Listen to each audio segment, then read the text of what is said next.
There you go. We are ready. Welcome, everyone. My name is Jorge Torres Almazán. On behalf of Universidad Pedagógica Nacional, we want to welcome you to this webinar.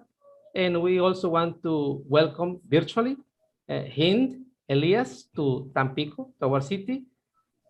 Before we start, let me just read Hind's biodata, okay? Hind works as an English instructor at the leading national academy, Niagara College in Saudi Arabia. She's heavily involved in professional development, and her current roles include the IATEFL Global Issues Month Coordinator, the incoming chair of the Tesol International Professional Development Council, and the Executive Secretary at Africa ELTA. Hind is also a Womentorship in ELT committee member, which is the most recent Tesol International Professional Learning Network. Hind is also a founding member at the English Language Testing Society, the ELTS, and her main areas of interest include testing, curriculum development, and student engagement. Her most recent achievements were being selected as 2021 Tesol International Leadership Mentoring Program Award recipient and Tesol International Convention Ambassador. So please, everyone, welcome virtually to Tampico, to Mexico, Hind Elias. Thank you. Hind, go ahead. Thank you very much, Jorge. Thank you very much for inviting me, and I'm very happy to be here today.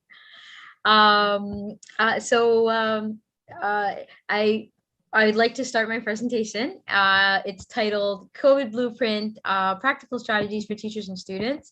And I'm going to talk about different ways we can cope with the situation and how, as teachers, we can deal with the COVID, the issues that we had to face, well-being, how we can adjust and adapt to the situation for teachers and for students.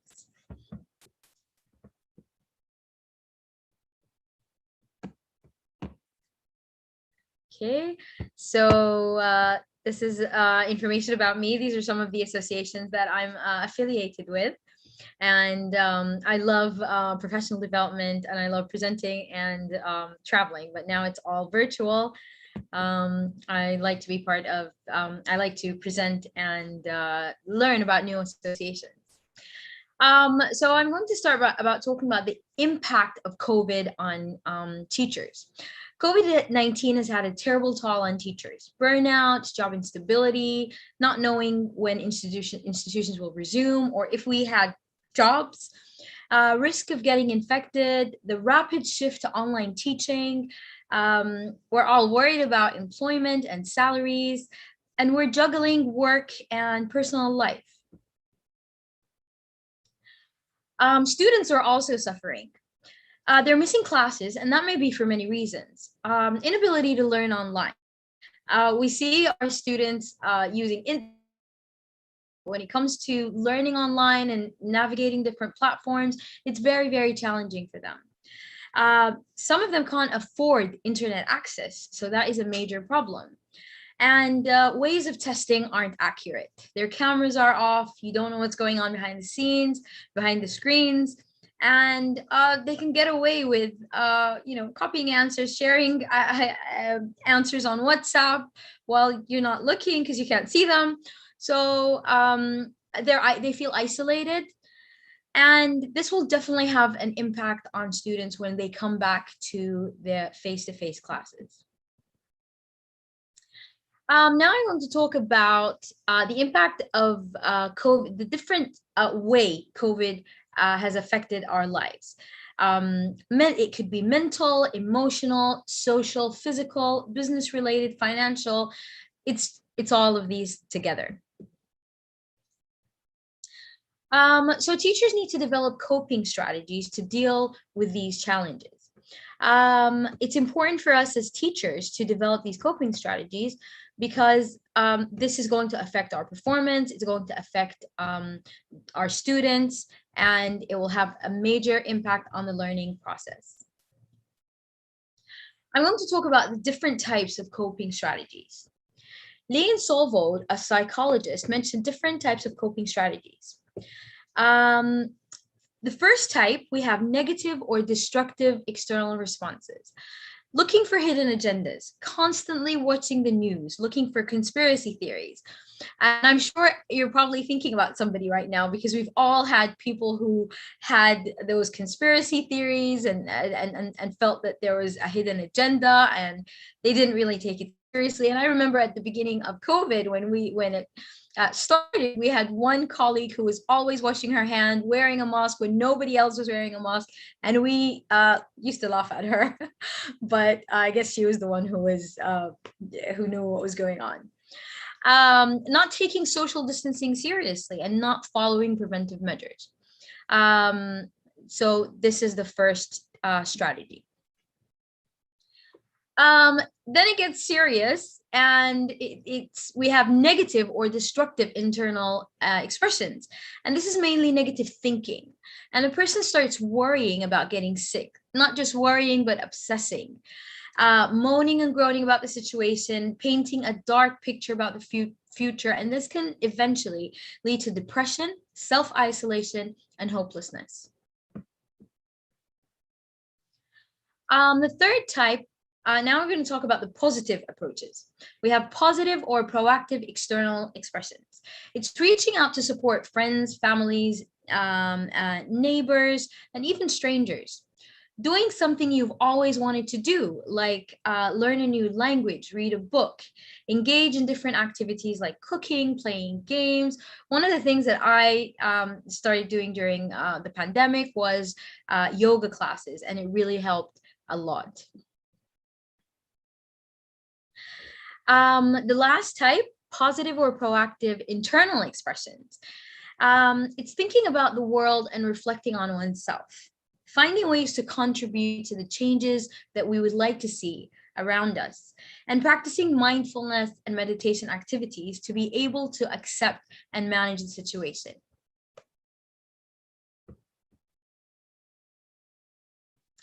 So now I'm going to talk about well-being. What is teacher well-being? Teacher well-being is the individual's ability and resilience to balance the psychological, social, and physical resources they possess against the challenges they come up against. And of course, one of the biggest challenges is COVID-19. Our emotional intelligence, resilience, and psychological state are things that can be managed and developed. We need to be able to face these challenges and cope with the demands of the current situation. Because as I mentioned before, this will have a negative impact on our performance, on the learning outcomes, and on our students. So we need to foster teacher well-being to support student learning. We all remember Abraham Maslow's hierarchy of needs, and now I'm going to link it to teacher well-being and the pandemic. The original hierarchy was created by Abraham Maslow in 1943, and it states that humans have different needs. Some of them are more pressing than others. We have higher order needs like self-esteem and self-actualization, and these can't be reached if we don't satisfy our basic needs like food, safety, physiological needs like air, sleep, water, shelter, safety. I'm not going to think about recognition if I don't have my basic needs. I'm going to focus on my basic needs like air, sleep, water. Safety needs, personal security, employment, resources, health, property, and physiological. And then after that, the hierarchy goes to love and belonging, friendship, intimacy, family, a sense of connection, esteem, which is respect, status, recognition, strength, freedom, and self-actualization is the desire to become the most that one can be. The new model of the hierarchy integrates need support. So let's look at how the hierarchy was affected during the pandemic. The first, we have it's a sense of being protected and safe to avoid corona. It's the need for a clean living area, masks, hand sanitizers, maintaining social distancing. And this is very important. And particularly at the beginning of the pandemic, we were all obsessing about, hand sanitizers, worrying about touching surfaces and getting infected. Then we have belonging. We had that communication with our colleagues and our friends at work, and now we can't have that face-to-face communication. It has been partially resolved by meeting online, but nothing can replace the face-to-face communication. Esteem needs. We used to get recognition from our bosses. We still do, but it's not the same. Everyone's busy trying to adapt to the new normal. We don't have teacher day it's not the same. We used to get gifts from our students, have a event at school or at work, but now it's not the same. Everyone's too busy. If one's working, these can, as I mentioned, be met by employers. If you're in a loving home, members of your family may encourage your efforts during quarantine, but it's not the same as face-to-face recognition. And finally, we have self-actualization needs, which is contributing to the needs of others. And this is the highest stage. It's the urge to help the community. And we see this with frontline workers, security services, trying to support people in maximum ways possible, endangering one's own life to save others. This can't be achieved if all the others aren't met. So now I'm going to talk about the different ways to help teachers cope with stress and cope with the situation. First of all, social support, relationships, and being part of this event is one of the ways that helps educators all around the world, connecting, sharing ideas, communicating, and just connecting with other people.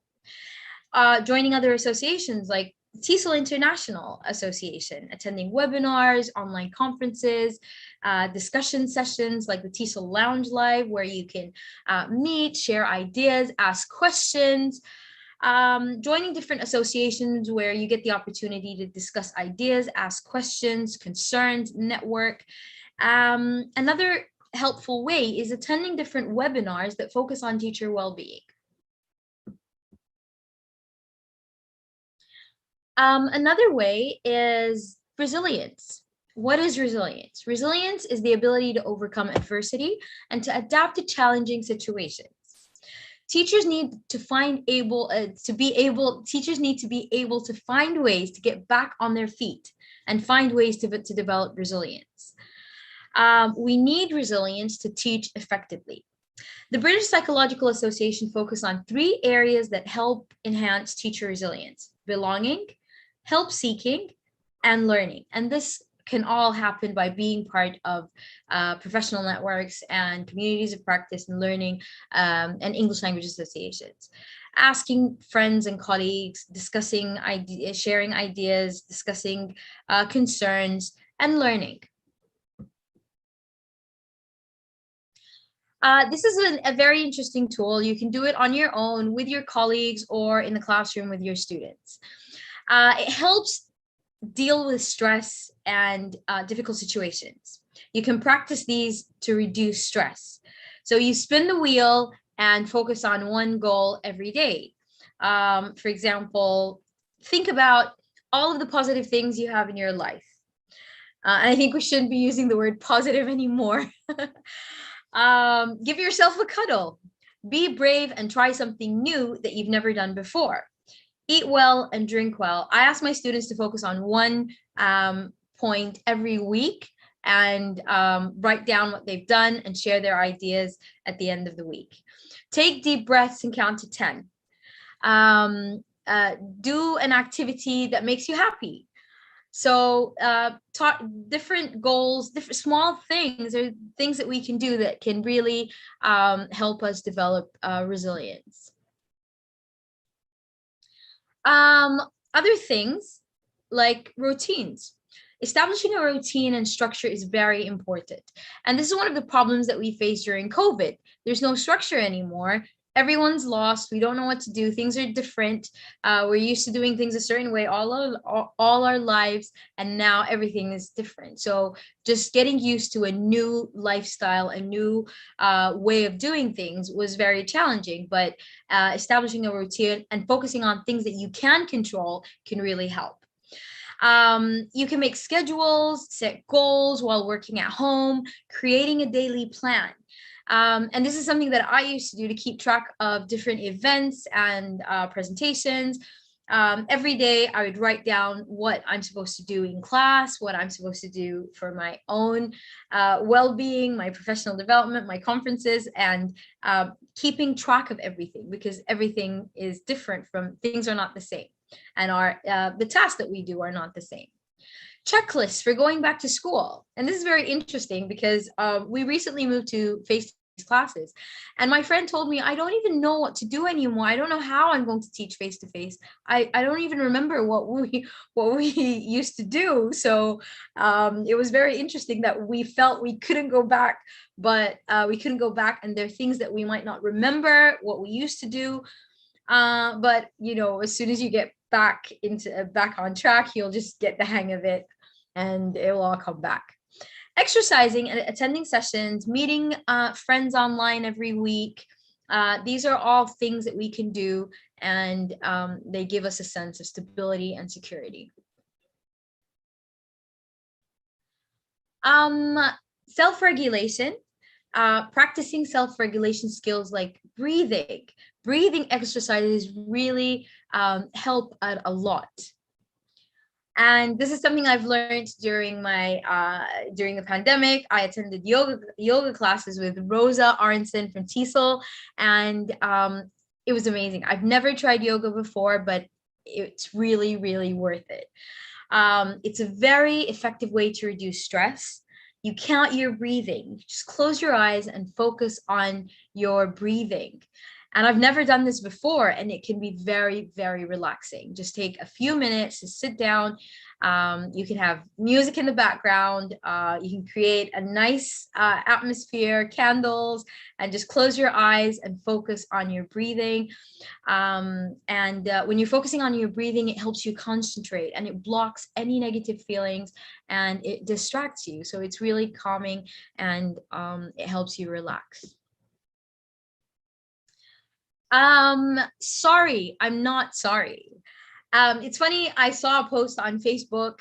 Someone said the most common word or phrase used today is, I'm sorry I couldn't meet my deadline. We shouldn't say sorry, because things are not the same. Everything's upside down. We apologize a lot, but we should think about ways in which we should stop, because we shouldn't really feel guilty. We should take time for ourselves, set clear goals. We should know our boundaries, what we can and what we can't do, and be straightforward about it. Most of the time, when there are things that we want to do and they're very exciting, and you get very excited about it and optimistic and enthusiastic, and you feel you really want to do it, but you really need to check and see if you have the time or you have the energy to do these things. It can be very tempting, but we also need to focus on ourselves so we don't overwhelm ourselves, and we have to know our boundaries. It can be difficult, but it's important for maintaining mental health and wellness.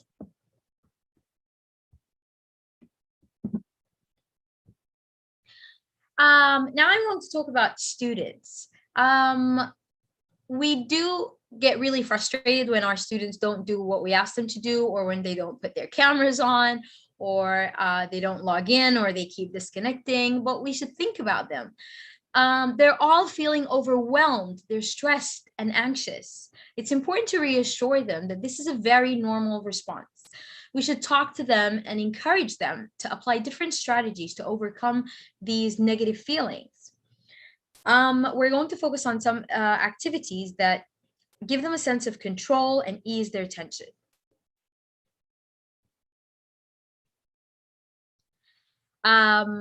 they're also feeling, the students, and we are also dealing with feelings of uncertainty. There's so many restrictions during COVID-19, such as canceled events, opportunities to travel, not being able to go to school and meet friends and peers. I was supposed to attend the IATEFL conference for the first time, and I booked my ticket, my hotel, and I was ready. I finally got time off work to attend the conference. I was so excited, and couldn't go because of COVID-19. So this was very, very frustrating. So we should always think about our students. They're also going through things like that. So you were going during the pandemic. Okay, so it's just our luck. So this has left students feeling, not only students, everybody feeling upset and disappointed.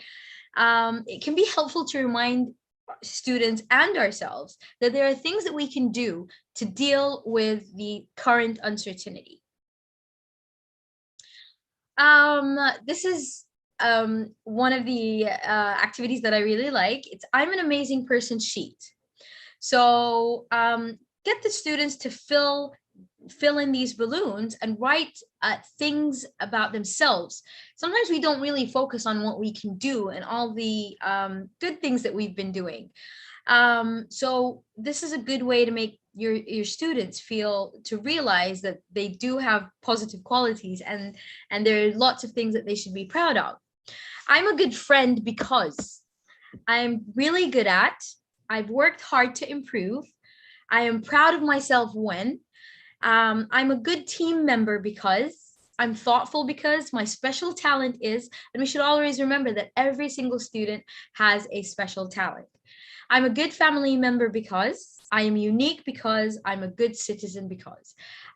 Sometimes we do need to remind our students because they don't know, and if they're not good in class, they feel that they're failures, but they should know that there's always an area of strength and there's always something that they're good at. Peer-to-peer networks. Teaching online has created additional tasks for teachers and increased the workload. The use of peer-to-peer learning is a huge advantage, as much as discussion, learning, and even grading can be done among peers. First of all, it's nice to have a helper in your class. And in my sessions, I get the students to lead sessions sometimes. And one of the interesting things about peer-to-peer networks is that they respond to their peers. Sometimes they're shy or embarrassed. They don't feel confident. But when it's one of their colleagues or peers is leading a session, and they don't need to explain the whole session, but just reading the question, choosing different colleagues or friends to answer questions, it gives them a sense of leadership and a sense of control. And it's very interesting that they like to support each other.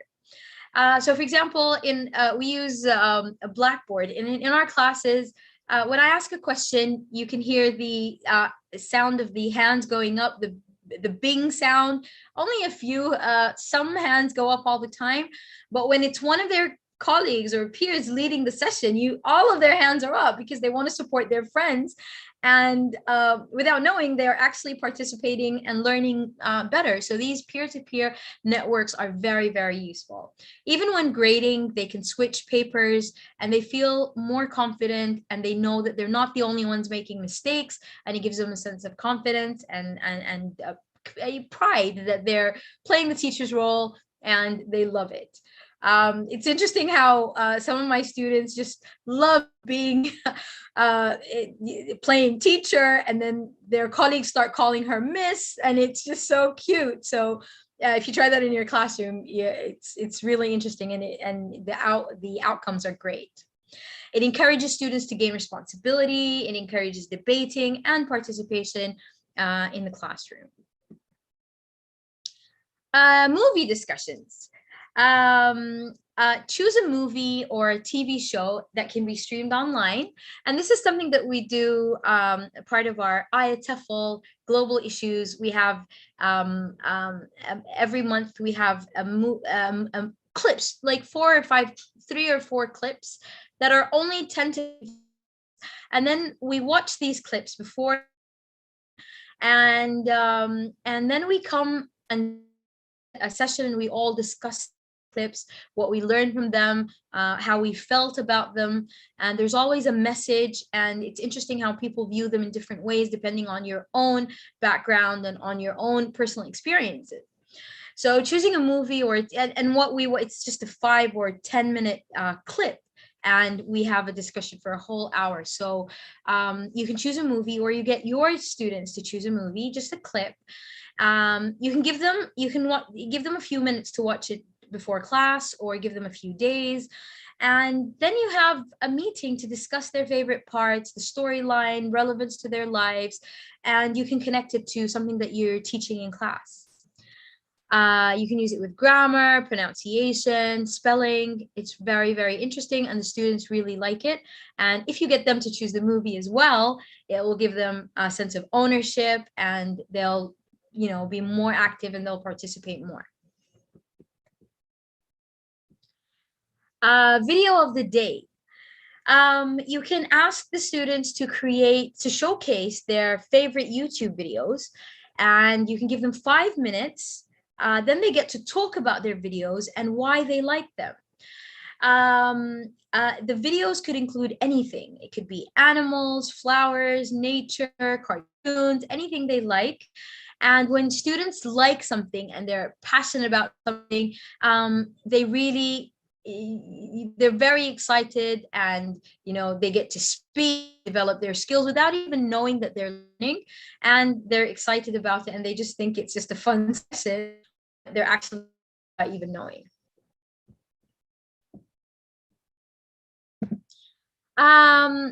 What's your hobby?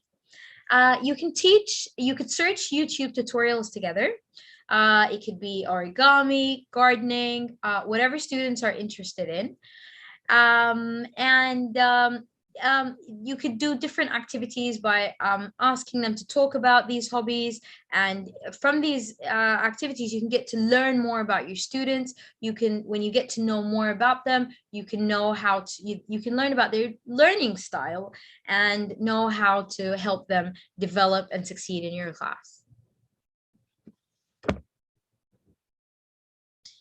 Do you remember the MTV Cribs? This was a show in which celebrities showed off their houses. Students can create videos to show off their homes or anything that they have, anything that they like. It's fun, it promotes speaking, it's engaging, and our students are very, very talented. They create amazing videos, and I really don't know how they do that. They have these editing skills, they have amazing apps, and you'll be amazed. So they can take pictures of their houses, or I told mine that they can just take pictures of places that they like to go to, different countries they'd like to visit, and they can create a PowerPoint or a presentation or a video and share it with the class.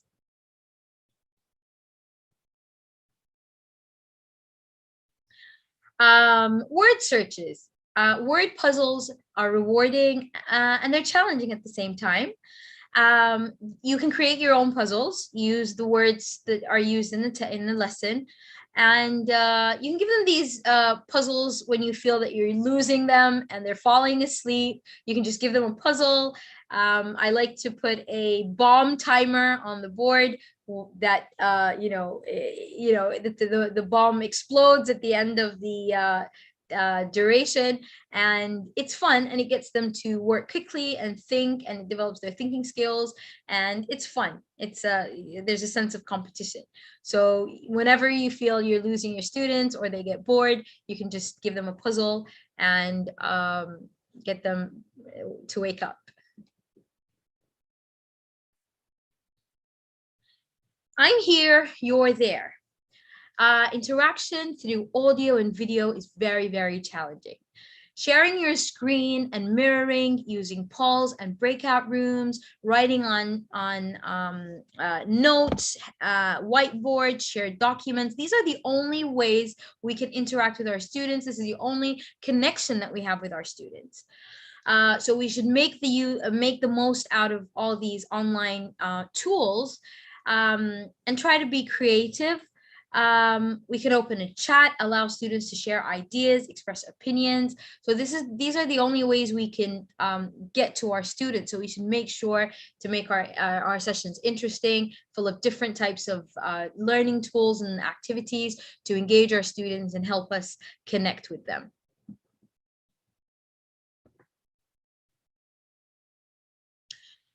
Make work as interactive as possible. We can have group work, peer feedback, blended or flipped classrooms, as I mentioned previously. This can be done online, and it can help extend their attention spans. There's so many tools that can be used to bring interactivity to teaching.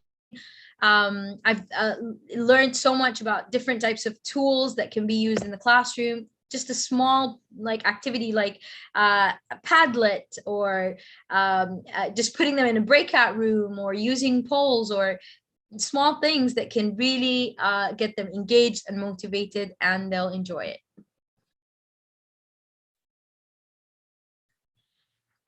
Knowing our learners, and this is the first principle, one of the TESOL International 6 principles.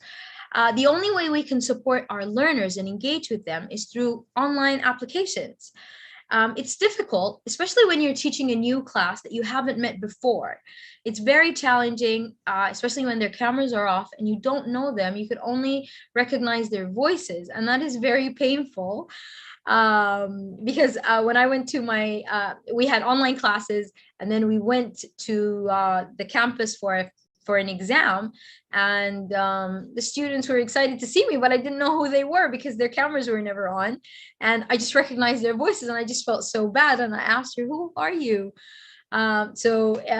We really need to know our learners. You can just take them to a breakout room and ask them to open their cameras and just have a chat with them, ask them how they're doing, if they're struggling, if they have any problems. And that's how I got to know my students a little better. We all want to know who they are, what they're doing, how they're coping. This is really important, and it's important to have that connection. Even if we can't have it online, we need to find ways to get to know our students, and that will help them learn and help us know how to reach them.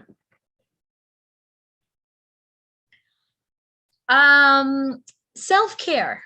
We should support our students and help them find different self-care strategies that they can do by themselves at home. It'll make them feel better, and it will give them a sense of control in a very uncertain time. So as I said, this is not only for students, it's for us as well. Having a dedicated workspace. So this is my workplace. I like to go to a mall, and I like to sit right next to a fountain. And just having a workplace, it doesn't matter where you are. The mall, as you can see in the picture on the right, it's in the middle of a food court, people coming in and out, children screaming, there's the sound of the water. But it's important to create that, and this is when I am most productive. When you designate a place as work only, you send an internal message to your own brain that signals when it's work mode and when it's time to disconnect, no matter where you are. So this is where I can do all my work, focus, enjoy the sound of the water while I'm working, and I'm very, very productive. So you need to have a nice work area where it's comfortable and you're happy, and it will help you be more productive. And that's an important message that we can send to our students as well. So now I'm going to talk about more coping strategies, and these are some of my personal coping strategies during the pandemic.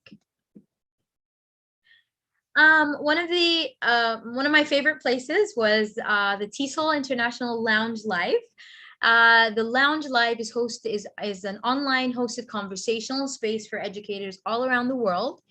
It's free. It's a place to get together and share coping strategies, meet new people, connect.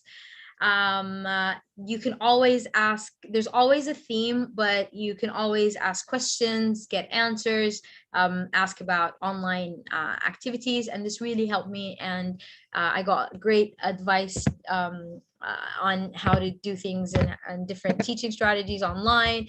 So, and it's just a very comfortable, warm environment. There was also the TESOL Advocacy Summit, the TESOL Virtual Convention, which was in 2020 and 2021, and TESOL Virtual Seminars, and these all kept me going. Another interesting TESOL group, which is the TESOL International Womentorship in ELT, which is the newest TESOL International PLN, and just being part of that, as you can see the picture, everybody's happy and smiling, and it's great to be part of this group where we focus on empowering women and helping them personally and professionally. And we have a lot of upcoming events, and I hope you can all join us during the next period. And I'll share the details with Jorge after the session. The TESOL International Professional Development Professional Council. I'm very excited about starting in my new role as a chair in November next month.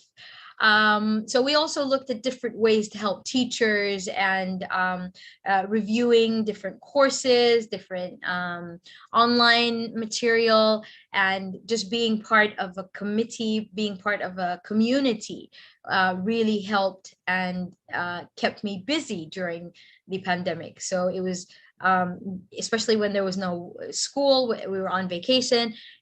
I'm sure many people were bored because they didn't know what to do, but I just kept myself busy during the pandemic. And this is something that everybody can do because we have online events all the time. So this was one of the things that I like to do. And another informal event was Take 5 with TESOL. You'll find it on Instagram and on the TESOL website. And it's just for fun, and it's just 5 minutes to have a break, do something fun, take a picture with your favorite book. My favorite book is the Ikigai book. Which means something that you're passionate about. And that is what I'm passionate about: professional development, being part of associations, presentations, attending conferences. Yoga comes again. Take a picture of you doing yoga. There was a scavenger hunt where people were supposed to find different things, something blue, something orange, something you eat. The last one, you cannot see my picture because I didn't do it. It's take a video of you dancing, and I have 2 left feet, so I just posted the main picture. So it was fun and it was exciting, and I felt like I was like a child running around trying to post and take a picture and post it on the TESOL website. So it was so much fun, and I really encourage everybody to join the Take 5 with TESOL activities. Another thing that really helped me was keeping myself busy and participating in different conferences. And it was an opportunity to attend conferences all around the world and present. And just traveling from one country to another online was great. And it also helped me learn about new associations, like some of the ones that I didn't know previously: the Peru Tech Association, ESP, IATEFL, Pakistan Teacher Learning Association. So there were so many new activities, new conferences, new events, and it was a great opportunity to network, share ideas, and learn.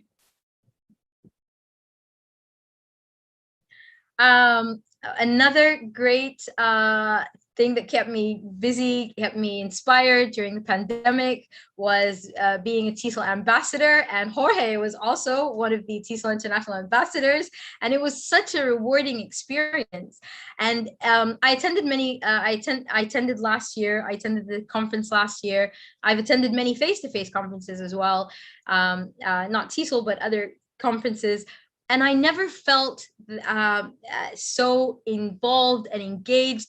I've never looked at the program and studied it and learned about the presenters and the theme and the timings. And I was so focused, and I felt, why have I never done this before? And it was such a rewarding experience being an ambassador, and it was so much fun. Another interesting thing that happened during the pandemic was receiving a leadership mentoring program award, where you also get to learn and develop leadership skills and learn from a president. I'm working with Luciana de Oliveira, and there's so much that we can learn about, and it's such a rewarding experience. So there's so many opportunities with TESOL, and I really encourage people to join the association. There was also the affiliate network, and from the affiliate network, I also got the opportunity to, and you were there as well, weren't you, Jorge? And I also got the opportunity to learn about new associations, not only learn about associations, but collaborate and network with other professionals like TESOL Italy, TESOL France, and Colombia, TESOL Colombia. And there are always opportunities to meet people, get invited to an event, get to meet somebody when you attend different events. So it's really important to attend, and this is how you'll be able to meet new people, network, learn about new associations, learn about new teaching strategies, and it's very, very rewarding. So now I'm going to talk about one of the activities that I learned about recently. It's called the Mindfulness Glitter Jar. So you get a bottle and you fill it with glue, and you put water in the bottle as well. You have to shake it, and you can use it, shake it, or use a tablespoon. Then you fill it with warm water. You leave some space, and then you can keep adding different things to the bottle. You can use different colors, different glitter colors, or you can add Lego or anything. You just keep putting things in the bottle. So you tell your students to imagine that the glitter or these objects represent feelings such as sadness, anger, fear, happiness, love, anything else you feel. So what's very interesting is after you mix it and you make sure that the lid is on tight, when you shake it, you'll see how the objects interact. And it's very, very interesting. It's very exciting. And I've tried this. Just ask your students to think about the glitter as a feeling when you feel angry or upset. When you shake the bottle, the thoughts are swirling around and you're unable to think clearly.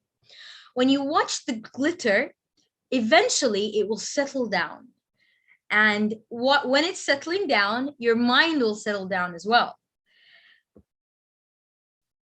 Then you'll notice that the glitter returns to the bottom of the jar, and you will actually feel more calm and you can start thinking clearly. So this jar has a calm and soothing effect, and it helps us think clearly. Sometimes our minds are full of thoughts swirling around like the glitter in the jar. And when we think of the situation with COVID, am I going to be able to travel? Am I going to have a job? So many doubts and so many things that we can't control, and we don't, we're stressed about and worried about. Just think about the glitter in the jar. And it's also for students. They have things, uncertainties, they have things that are worrying them, they're not certain about. Sometimes we experience angry thoughts, sometimes we experience sad thoughts. It's important to know that it's okay to have these strong feelings, but we can calm these thoughts and our bodies as well. We should let our thoughts settle, just like the glitter in the jar. When our minds are calm, it's easier to work out problems. Things can be overwhelming, things can get crazy, but we need to make sure to let our minds calm and think when we are relaxed and calm. And it's a good idea to have that glitter bottle with you. So just to remind you of how important it is to calm down, relax, and focus on what we can control. Building relationships with colleagues. We all feel overwhelmed, we're stressed, we're anxious. We should talk to each other, share different strategies to overcome these negative feelings. And this gives us a sense of control and it eases tension. I'm going to talk about a few more coping strategies. Brainstorming different strategies and identifying coping strategies like mindfulness apps, and sharing these with your students, with your teachers, your friends, your colleagues. Instrumental music, breathing, closing your eyes and focusing on an object for a few minutes. And you can do this using the glitter jar. This will help you relax and ease your tension. It's also important to know that you can focus on what you can control. This is a useful, it's called What I Can Control. It's a useful activity that helps you focus on the things that you can control. So you can make a list of the things that you can control, like washing my hands and practicing practicing good hygiene, staying at home, the food that I eat, what I watch on television, my thoughts, my actions, reaching out to others for support, self-care. What I can't control is the world situation and the spread of virus, what other people do and don't do to take care of themselves. The government's responses, statistics, laws and regulations, these are things that I can't control. So there's no point in worrying about them. Knowing that I'm doing everything I can and being at peace with that really helps us and gives us a sense of control, and it helps when it eases our stress. Another good activity is brainstorming uncertainty. We should know that it's normal to feel overwhelmed. You can also talk to your colleagues. Sometimes you think you're the only one who's lost or doesn't know how to use these apps, and you feel bad. But when you talk to your colleagues, you find that everybody's in the same boat. So it's good to talk to people, share your concerns, and challenges make us stronger. They make us more resilient, and that will help us develop new coping strategies. And you can create an individual list and highlight the things that are most daunting or confusing, and go and get help. Ask somebody, join the TESOL Lounge Live, talk to a TESOL expert, talk to a friend, talk to one of your colleagues. Make sure you find a way to solve these problems and deal with the things that are difficult or you're struggling with. Personal reflection and strategy. Write down these uncertainties, and writing down helps you control the things that you don't know, and it relieves anxiety. Write strategies that can help you deal with stress and share them with your colleagues. Use, WhatsApp, different support networks. You can share your ideas on a Google Doc, and you'll find that a lot of friends or colleagues are experiencing the same things you are. This is another jar. It's called the positivity jar. You can fill a jar with positive comments people make about you. If somebody comments on a post on Facebook or LinkedIn or says something nice about your presentation, you can just put it in a jar, and whenever you're in a bad mood, you take it out. I assure you that it will put a smile on your face. You can also decorate this jar, and the aim is to make you feel happy when you look at it, and you'll remember all these positive things. You can also list all the positive things from lockdown. Yes, it was challenging, but there were things that we did that we are proud of and things that we achieved during the pandemic. So it's good to list them and keep them in your positivity jar. Self-awareness. COVID has been a time for reflection for many of us. Self-awareness is the ability to recognize and understand our mood, our emotions, and their effect on other people. It's important to manage your feelings. You have to know how you feel, and it's good to pause and check in with yourself. Self-awareness makes it possible for us to assess how we're going on a day-to-day basis and determine whether we need help or support. We normally don't do this, we don't think about it, but it's important to use these different check-in tools, and for students as well. So you can just think about how you feel today. Rank your mood, 1 worst, 5 best. How do you feel? I've never thought about this before, but it's really interesting because sometimes we do feel we're in the middle, the yellow face, and we don't know why. And then you think about, why am I feeling this way? What happened? Was it something at work? Was it something somebody said? And that will help you deal with these negative feelings. It gives people the opportunity to express themselves, deal with feelings of sadness or frustration. And this is very similar to the previous one. It's the check-in line where you have an arrow. You have positive on one side, negative on the other. Positive, healthy functioning, you're happy, successful, productive. And if it's on the other side, severe impact on everyday functioning. So it doesn't necessarily have to be extreme, it could be somewhere in the middle. But when you feel that you're getting to the orange side, you need to stop, think, and find ways to deal with your problems.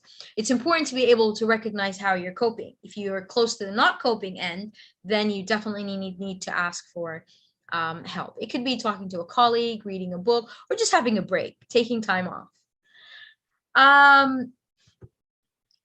Are we okay with time? I think we're running out of time. It's okay? 5 minutes. Okay.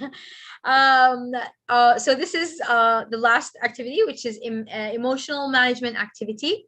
And it's for managing our emotions during the pandemic. The goal is to normalize negative emotions and to generate ways to promote more positive emotions. So these are all the different emotions that I'm sure we've all been through, all of these emotions during the pandemic. And it's important to recognize our feelings and know how we feel and be able to deal with these emotions. This is a smaller version, which is the emotion color wheel. So you can spin the wheel and ask your students how they feel today. And if they say they're angry, then it's an opportunity to get them to talk about how they feel. Why do you feel angry? What can you do to feel better? What can I do to help you feel better? And when at the beginning your students might feel reluctant, but when they see 1 or 2, or even you tell them about how you feel, then they'll open up and you'll be able to connect with them. Okay, this is still the emotions color wheel. You can have a discussion about how they feel, how their feelings because of the pandemic. And you can create an online poll with different emotions like stressed, curious, frustrated, happy, angry, and ask the students to enter the 5 emotions that they're feeling most frequently, or the 3. And then you can see the results and then discuss them with the rest of with the class. And as I mentioned, they'll be able to open up and share their concerns and feelings. Okay, so I think, last activity, which is let your worry go. I said that 2 times, didn't I? I said that twice. I keep saying it's the last one. So let your worries go. I always like to end with this one. It helps us think about what's worrying us. You write down something that's worrying you on a piece of paper and you stick it on a balloon. The colors can represent your feelings and how you feel and the emotions. You can also, the sizes, you can change the sizes. If you have a big problem, get a big balloon. And then ask them to write their worries on the balloons on a piece of paper. And then they just let go of the balloons. You can have a timer or a bomb. They all let go of the balloon. It can be done on Zoom as well. They let go, and this is something psychological. When they let go of the balloons, it's psychological. It makes them feel that they've actually let go of their own frustrations or worries, and it's fun. You'll see all the balloons going up and they can take pictures and share it on in your WhatsApp group, or and then it will help you let go of your worries. And this is in psychology as well. It helps you psychologically. You feel you let go of your balloon, of your worries. So that is the end of my presentation. And I hope you enjoyed it and found some activities that will help you in your classroom. And thank you very much. Thank you very much. And for sure, all these activities are useful for all of us. And I'm sure for the many other teachers who will be watching this presentation on our YouTube channel. Thank you very much. And it was a pleasure to have you here in Tampico, Mexico for the first time, right? Yes, my first time. Excellent. So thank you very much. I'm sure you will be sending some information about all the events where you are participating, and I will be sharing that with all the teachers here in Tampico in Mexico. Absolutely. I'd love to do that. And thank you so much for having me. I really enjoyed being part of this event. And hopefully I'll join you again soon. Thank you so much for having me today. And I hope you all benefited from some of my ideas. And thank you. Thank you very much. Thank you. Well, everyone, thank you for your attendance here, and we will meet again like in a